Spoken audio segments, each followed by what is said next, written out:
சங்கீதம் 144. என் கைகளை போருக்கும் என் விரல்களை யுத்தத்திற்கும் படிப்பிக்கிற என் கண்மலையாகிய கர்த்தருக்கு ஸ்தோத்திரம். அவர் என் தாபரமும் என் கோட்டையும் என் உயர்ந்த அடைக்கலமும் என்னை விடுவிக்கிறவரும் என் கேடகமும் நான் நம்பினவரும் என் ஜனங்களை எனக்கு கீழ்ப்படுத்துகிறவருமாயிருக்கிறார். கர்த்தாவே, மனுஷனை நீர் கவனிக்கிறதற்கும் மனுபுத்திரனை நீர் எண்ணுகிறதற்கும் அவன் எம்மாத்திரம். மனுஷன் மாயைக்கு ஒப்பாயிருக்கிறான், அவன் நாட்கள் கடந்து போகிற நிழலுக்கு சமானம்.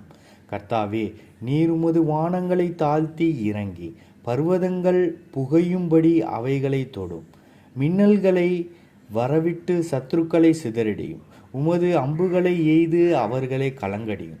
உயரத்திலிருந்து உமது கரத்தை நீட்டி ஜலப்பிரவாகத்துக்கு என்னை விலக்கி இரட்சியும். மாயை பேசும் வாயும் கள்ளத்தனமான வலது கையும் உடைய அந்நிய புத்திரரின் கைக்கு என்னை விலக்கி தப்புவியும். ஆமேன்.